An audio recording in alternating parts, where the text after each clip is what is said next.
ខ្ញុំឈ្មោះវាសនាថ្ងៃនេះខ្ញុំយករឿងមួយដើម្បីមកចែករំលែកហើយរឿងនេះនិយាយទៅវារឿងស៊ីអារម្មណ៍ហើយក៏មានពាក្យពេចន៍ខ្លះរឿងលើសលួសដែរបើសិនជាមានលើសលួសកន្លែងណាខ្វះខាតកន្លែងណាសូមពុកម៉ែបងប្អូនទាំងអស់គ្នាកុំប្រកែកប្រកាន់អីផ្ដើមសាច់រឿងក៏មានចែម្នាក់ដែលមានឈ្មោះថាចៃលីណាកាលនោះក៏រៀនថ្នាក់ទី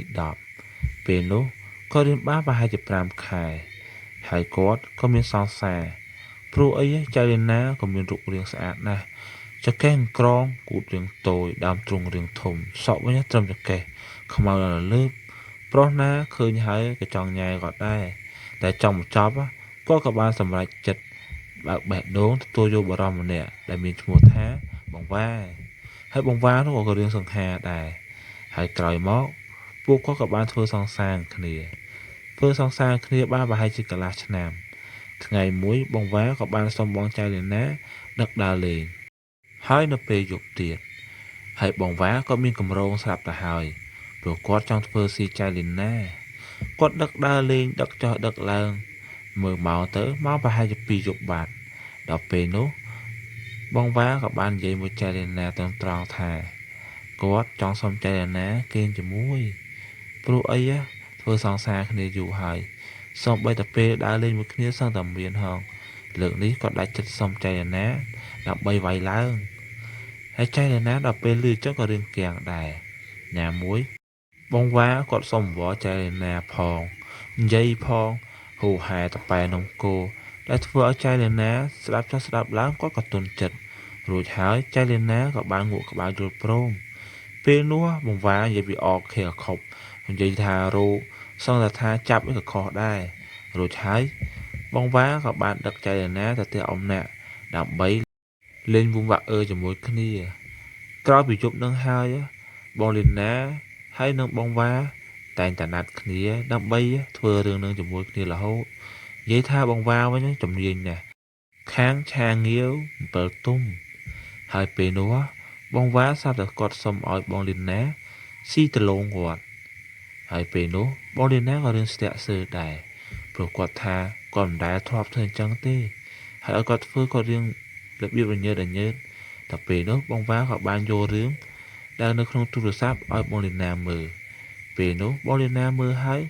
គាត់ក៏បានសាកធ្វើតាមបងវ៉ាដែលបានប្រាប់ក្រោយមកពួកគាត់ក៏បានសម្រេចទៅតាមអ្វីដែលគាត់ចង់បានប្រហែលជា5ខែក្រោយមកបងលីណាក៏បានដឹងថាបងវ៉ាលួចតាក់ទងស្រីថ្មីហើយបងលីណាក៏បានសួរថាហេតុអីបានធ្វើអញ្ចឹងដាក់គាត់កែងថាសន្យាថានឹងរៀបការជាមួយគ្នាអីតែបងវ៉ាក៏បានបោះពាក្យសម្ដីថាក៏លេងខ្វល់ហើយព្រោះអីស្រីណាក៏គាត់និយាយតែអញ្ចឹងដែរដល់ពេលបានឮសម្ដីបងវ៉ានិយាយចឹងហើយបងលីណាទម្លាក់ទឹកមុខនឹងហួសចិត្តមែនទែនបានអត់ទៅសម្រាប់ទឹកភ្នែករួចហើយក៏សុំបែកគ្នាទៅក្រោយពីរឿងនោះកើតឡើងហើយមកបងលីណាក៏សម្រេចចិត្តឈប់រៀនហើយក៏ទៅរកការងារធ្វើដែលគាត់រកការងារបានធ្វើមួយដែលធ្វើជាអ្នករត់តុនៅក្នុងផាប់មួយកន្លែងគ្រាន់តែចៅលីណាចូលធ្វើការបានប្រហែលជា2-3ថ្ងៃមិនខ្វះទេភ្ញៀវសុំលេងទូរស័ព្ទគាត់និងញ៉ែគាត់ហូហែនិងលុកលាន់គាត់ច្រើនណាស់តែគាត់មិនដែលចោលអារម្មណ៍ណាគេទេព្រោះគាត់តំឈឺបេះដូងហើយគាត់រឿងចារឿងស្នេហាផងពេលនោះហើយដែលធ្វើឲ្យគាត់រឿងញើសមនុស្សប្រុសទូអ្នកដែលសំលេខសង្ហាប៉ុណ្ណាក៏ដោយក៏គាត់មិនយល់ព្រមដែរមានថ្ងៃមួយគាត់ធ្វើការបានប្រហែលជាមួយខែក៏ស្រាប់តែមានបរិប3នាក់ចូលមកហូបអីនៅផាប់ហ្នឹងដែលជាកន្លែងគាត់ធ្វើការហ្នឹងហើយបរិប3នាក់នោះមានឈ្មោះថាបងរាវីបងរាវុធហើយនិងបងសុកបងរាវី3នាក់គាត់ហ្នឹងបានឃើញចៃលីណាភ្លាមនិយាយមួយបួញមាត់និយាយពីថាអេមណាស់ដល់ករឿងនេះបើបានអញវិញអញមិនសូវបានដេកទេមើលទៅច្បាស់ជា5ឬក៏6ហើយតែចំណែកបងសុកវិញគាត់មិនសូវមាត់កទេក៏គាត់បានត្រឹមតែសម្លឹងមើលចៃលីណាប៉ុណ្ណោះក្រោយតែពីចៃលីណាបានលើកវិញ្ញាមកដាក់តុគាត់បងរាវីនិងបងរាវុធក៏បានសុំលេខទូរស័ព្ទនិងបាននិយាយញេះញោជាមួយចៃលីណាតែចៃលីណាមិនបាននិយាយអីទេបានត្រឹមតែញញឹមហើយក៏ដើរចេញទៅវិញទៅ ហូបបានមួយសន្ទុះស្រាប់តែបងសុកក៏ឈឺបាត់ជើងតូចរួចហើយគាត់ក៏បានដើរទៅបន្ទប់ទឹកចៃដន្យអីគាត់ក៏បានដើរទៅដល់ជួបបងលីណានៅជិតបន្ទប់ទឹកនោះល្មមរួចហើយបងសុកក៏បានសួរសំណេះសំណាលជាមួយចៃអាណាមួយសន្ទុះពេលនោះគាត់ក៏ដាច់ចិត្តសុំលេខទូរស័ព្ទតែបងលីណាមិនដឹងជាហេងអីពេលនោះចៃលីណាក៏រឿងទុនចិត្តរឿងមានអារម្មណ៍ថាបងសុករឿងជាមនុស្សស្លូតបូតហើយសភាពរៀបសារផងរួចគាត់ក៏បានដាច់ចិត្តឲ្យលេខទូរស័ព្ទទៅបងសុកទៅពេលបងសុកដើរមកដល់តុកវិញបងរាវីបងរាវុលក៏បានសួរថាចុះឯទៅណាក៏យូរម៉េចហើយទៅអាទូចឬក៏ទៅអាធំក៏ទៅបាត់ឈឹងចឹងអញពីអ្នកអាវុធផឹកចង់ស្វឹងទៅហើយយីអានេះមកផឹកស៊ីឬក៏ទៅណាឯងពេលនោះបងសុកក៏បានតបថាអញអាឡ័យជាប់និយាយទូរស័ព្ទមួយផ្លេតហ្នឹងណាយីអានេះវៃគាត់តែប៉ុណ្្នឹងសោះក៏ប្រកាន់ដែរពេលនោះមួយសន្ទុះក្រោយមកពួកគាត់ក៏បានហូបហើយបងសុកក៏បានបក់ដៃហៅចៅលីណាដើម្បីមកគិតលុយពេលចៅលីណាដើរមកគិតលុយបងរាវីបងនិងបងរាវុធនៅតែសុំលេខចៅលីណាតែចៅលីណាមិនបាននិយាយត្រឹមបានត្រឹមតែអញញឹមហើយពេលនោះចៅលីណាបានតែមើលមុខបងសុកហើយក៏អញញឹមហើយក៏បានដើរចេញទៅក្រោយពីគិតលុយហើយពួកគាត់ក៏បានចេញមកវិញហើយបងរាវីបងរាវុធនៅតែនិយាយដដែលថាអាស្ដាយណាស់សុំលេខទូរស័ព្ទអត់បានអើយកូននឹងស្អាតដល់កហើយបើសិនជាបានធ្វើសង្សារអីវ៉ាន់ណាអេមហួរហើយបើសិនជាបានចាក់ខ្លាឃ្លោកជាមួយនាងទៀតមិនដឹងមិនមកទេអញអើយក៏អាគិតហ្នឹងអញក៏ក្តៅខ្លួនដែរអើយអញកុំថ្ងៃណាមួយសុំលេខនាងញ៉ែនាងតបានហ្មងហើយចាំមើលអញនឹងអាសាមកនឹងរហូតហើយចាំមើលញ៉ែបានប្រឹងមកមែនទេទៅឯងតែមកញឹកពេកវាតែដាច់ខែអត់លុយផ្ញើទៅឲ្យមីងច្បាស់មីងទេជេរឯងងំខានទេយីអានេះមានគិតអីទេប្រឹងធ្វើតការសិនទៅខ្វះទេស្រីតែតាមពិតបងសុកក៏ខ្លាចបងរាវីបងរាវុធមកញ៉ៃញ៉ៃបងលីណាព្រោះអីគាត់បានលេខទូរស័ព្ទចៃលីណាហើយគាត់នឹងថានឹងតាក់ទងចៃលីណាធ្វើជាសង្សារគ្នាក្រោយពីបានទៅជែកគ្នាបានមួយសន្ទុះក្រោយមកពួកគាត់ក៏បានជិះម៉ូតូបំបីផ្លូវគ្នាទៅផ្ទះអត់បាត់ទៅថ្ងៃស្អែកចូលមកដល់ក្រោយពីពេលមកសម្រាប់ការងារបងសុកក៏បានទេទៅចៃលីណាទេហើយចៃលីណាក៏បានលើករួចបងសុកក៏បាននិយាយជាមួយចៃលីណាហូហែតប៉ែនំគោទៅសួរចោះសួរឡើងបងសុកក៏បានសួរចៃលីណាថាតើចៃលីណាមានសង្សារហើយនៅតិចថានិយាយជាមួយគាត់ទៅសង្សារខឹងអីអញ្ចឹងទៅតែចៃលីណាក៏បានតបថា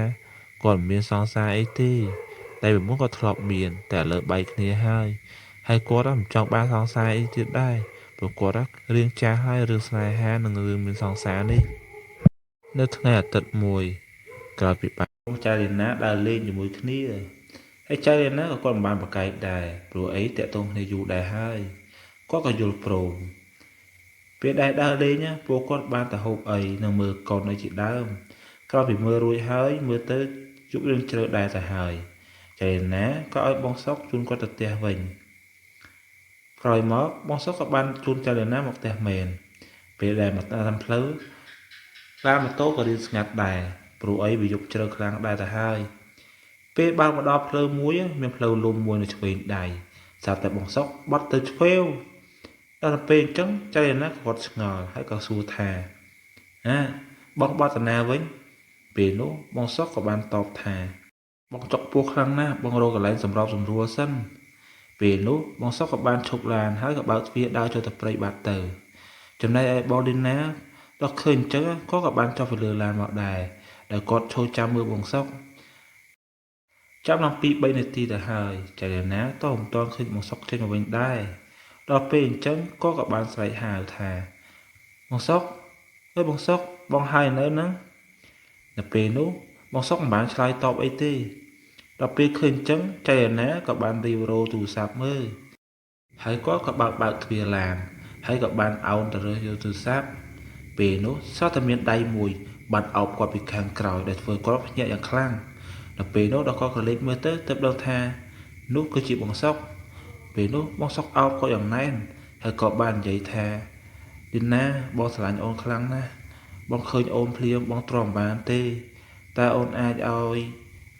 គាត់តែគាត់និយាយបានប៉ុណ្ណេះពេលនោះចៅលីណាក៏សួរបងសុកថា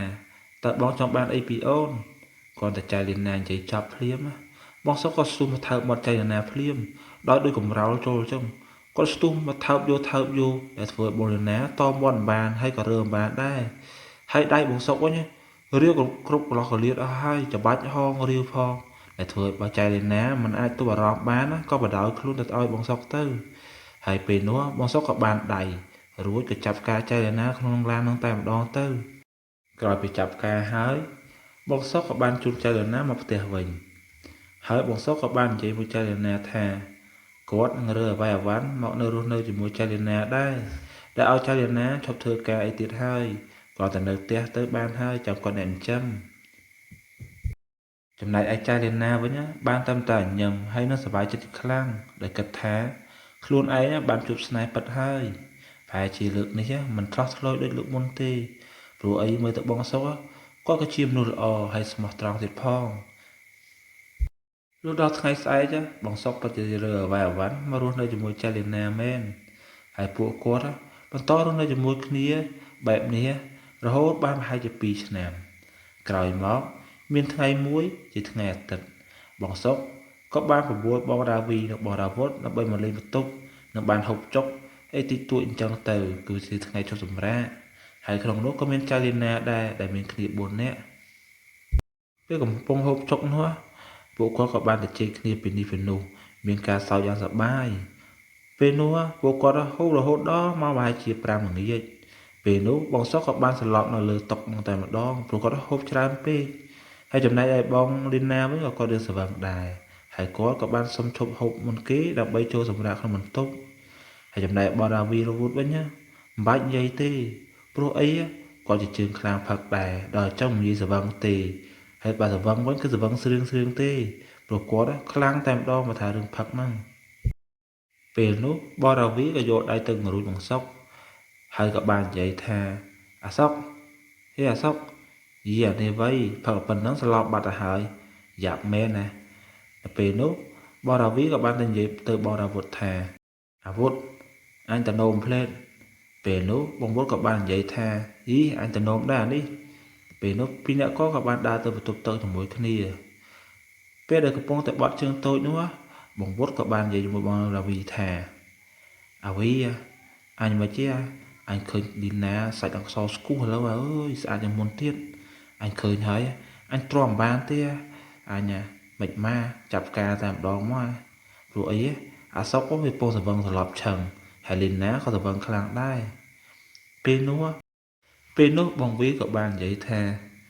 យីអានេះធ្វើចឹងដូចមិនសមទេដឹងសង្សារមិត្តភក្តិអើយពេលនោះបងវុធក៏បាននិយាយថាសង្សារមិត្តភក្តិអីបើអាសុកវាយល់លីណាគាត់ជាការកំដរលេងសើចដែរហ្នឹងយើងធ្វើអញ្ចឹងពួកវាក៏មិនដឹងដែរប្រហែលបងវីគាត់បានគិតមួយសន្ទុះរួចហើយគាត់ក៏ងក់ក្បាលយល់ព្រមតាមបងវុធពេលនោះពីរអ្នកគាត់ក៏បានដើរចូលទៅក្នុងផ្ទះវិញលោកហើយក៏ដើរតម្រង់ទៅបន្ទប់បងលីណានៅពេលនោះគាត់បានដើរទៅដល់ហើយក៏យកដៃរុញទ្វារដែលទ្វារនោះមិនបានចាក់កលឹះទេពេលរុញទៅដល់បានឃើញបងលីណាកំពុងតែគេងនៅលើគ្រែហើយចៃណាស្លៀករោគស្ដើងទៀតដែលបញ្ចេញសាច់ខ្ចីគាត់ឡើងមកលងចាំងភ្នែកតែម្ដងដែលធ្វើឲ្យបងវុធស្ទើរតែទ្រាំបានស្ទើរតែចាប់អោបថើបយកតែម្ដងតែពេលនោះបងវីបាននិយាយថាយីអាវុធកុំតន់តក់កុហកនេះហើយតាលីណាដឹងខ្លួនច្បាស់ជាស្រែកមកផ្អើលគេពេញនឹងរំខានទេពេលនោះបរាវីក៏បានដើរទៅហៅបងចៅលីណាថាលីណាហើយក៏យកដៃទៅបង្រួញតែចៅលីណានៅតែមិនដឹងខ្លួនពេលនោះបងវុធក៏បាននិយាយថាអើយនាងស្លាប់បាត់ទៅហើយស្វឹងខ្លាំងចឹងមិននិយាយដឹងខ្លួនទេមិនមកចាប់ការលឿនតែនេះតើបាក់នាងដឹងខ្លួនច្បាស់ជាវីវោមខានទេហើយមើលនោះ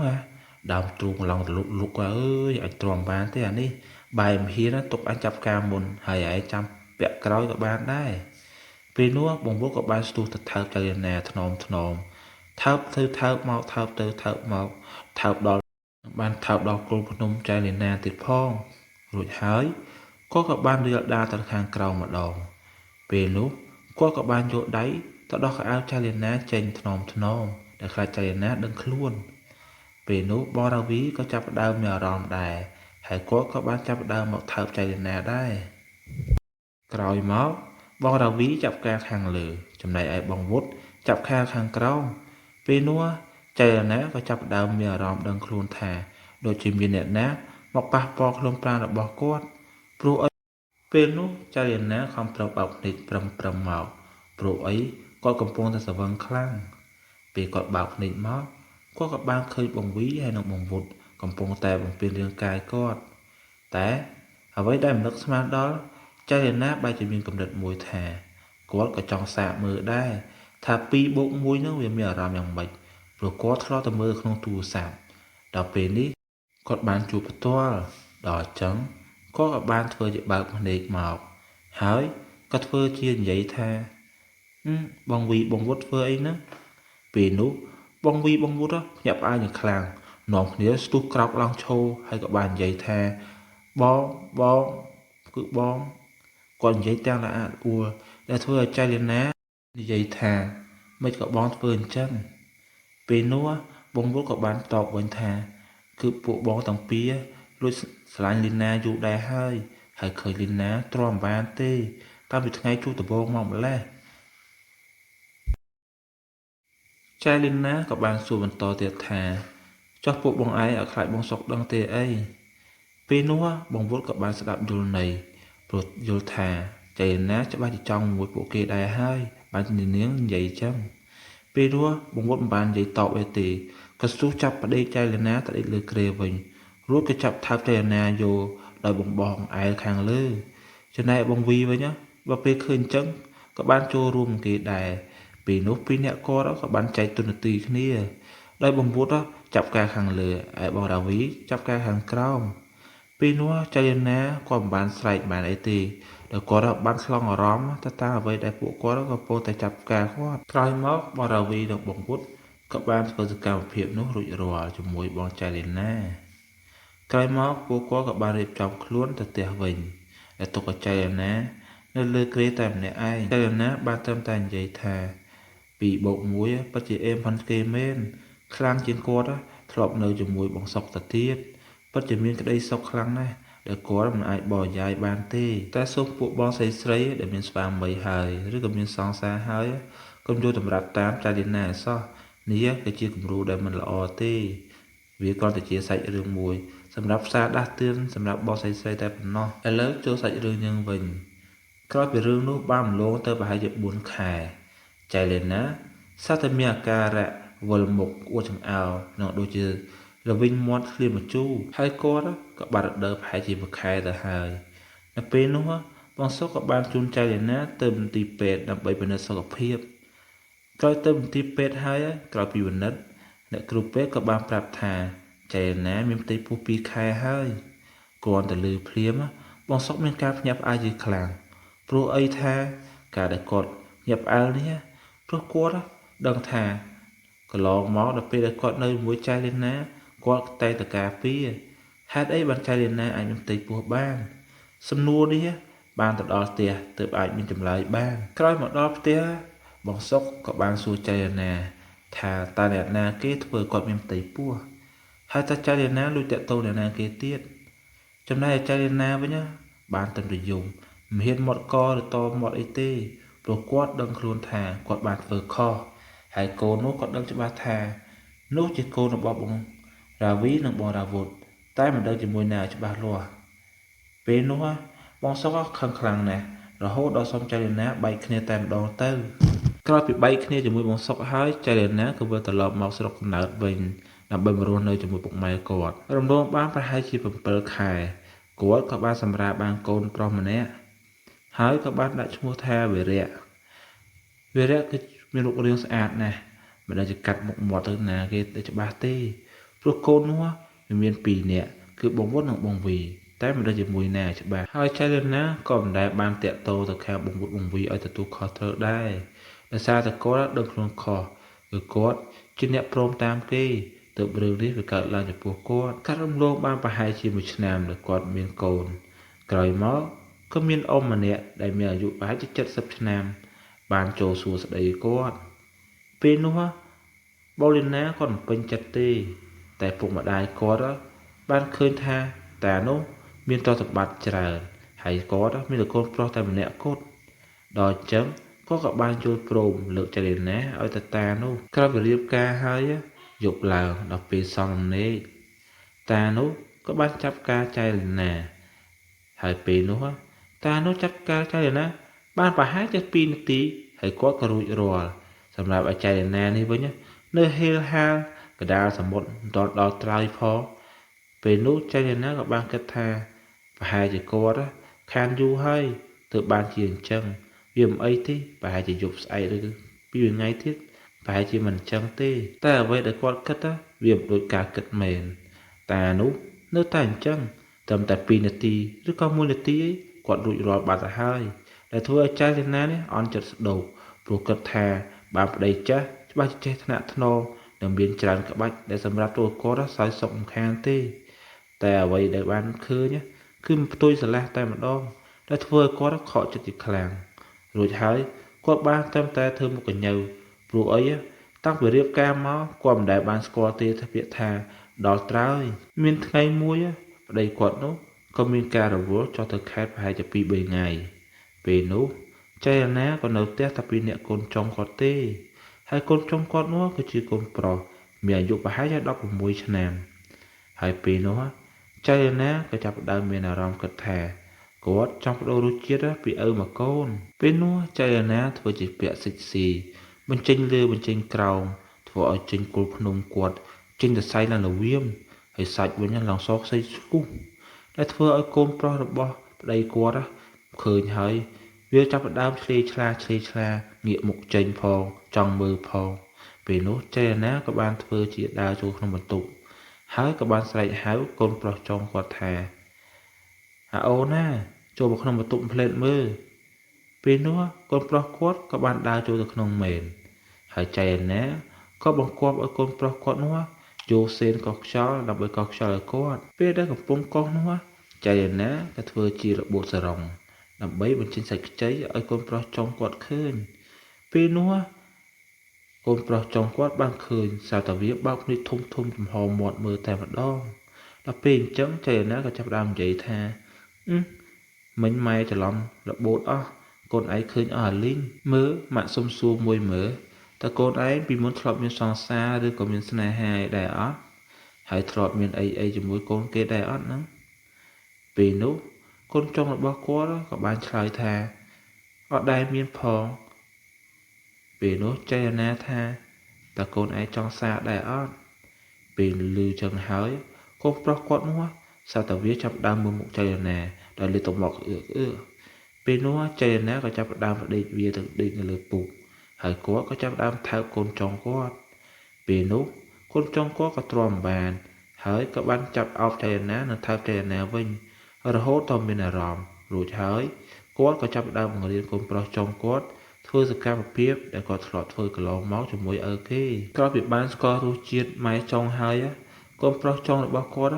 តែមករកចៃណានៅពេលណាដែលឪគេមិននៅហើយចៃណាក៏បានបរៀនរបៀបរបបឲ្យគេបានដឹងទាំងអស់រហូតដល់គេចេះចាំស្ទាត់នៅពេលណាដែលគាត់ចង់នៅពេលណាដែលឪគេមិននៅចៃណានិងកូនចុងតែធ្វើសកម្មភាពមិនដែលឈប់ឈរទេជួនកាលនៅក្នុងបន្ទប់នៅចក្រានបាយជួនកាលក្នុងបន្ទប់ទឹកទៀតផងឲ្យតែថាពួកគេមិននៅពីអ្នកចៃណាគឺថាដរិចយកតែម្ដងហើយកូនប្រុសចុងក៏ចាប់ដើមជំនាញដែលចេះធ្វើគ្រប់សពដែលធ្វើឲ្យចៃណាស្គាល់កោះស្គាល់ត្រើយមិនមែនដូចឪគេទុកចៃណានៅតែកណ្ដាលសមុទ្រដែលធ្វើឲ្យចៃណាហេលហាលតែរហូតចឹងហើយបានចៃណាក៏បដូររសជាតិពីឪមកកូនតែនៅពេលមានថ្ងៃមួយនៅពេលដែលឪគេបានទៅធ្វើការពេលនោះចៃណានិងកូនចុងក៏ចាប់ផ្ដើមយុទ្ធនាការលោតផ្លំមហាអស្ចារ្យមហាអស់ក្បាច់ដោយគាត់បានតាមទាន់ចៃណាពេលនោះគាត់បានដើរចូលក្នុងផ្ទះរួចក៏បានលើសំឡេងចៃណាកំពុងតែធ្វើសំឡេងហឺពេលនោះគាត់ក៏បានរុញទ្វារមើល ព្រះជាម្ចាស់ហើយការពិតថាចៃណាកំពុងតែធ្វើសកម្មភាពជាមួយកូនប្រុសគាត់ដែលកូនប្រុសគាត់នៅខាងក្រោមហើយចៃណានៅពីលើពេលនោះគាត់ក៏បាននិយាយថាដូចជាការខ្ញុំសង្ស័យមែនខ្ញុំថាគង់តែមានថ្ងៃមួយច្បាស់ជាមានរឿងនឹងកើតឡើងឥឡូវវាពិតជាកើតឡើងមែនខ្ញុំមិននិយាយច្រើនទេតោះយើងត្រូវទៅលេងគ្នាក្រោយពីបានលេងលះគ្នាហើយចៃណាក៏ត្រឡប់មកនៅផ្ទះគាត់វិញចំណែកឯកូនចុងរបស់គាត់ដែលជាកូនរបស់ប្តីគាត់នោះ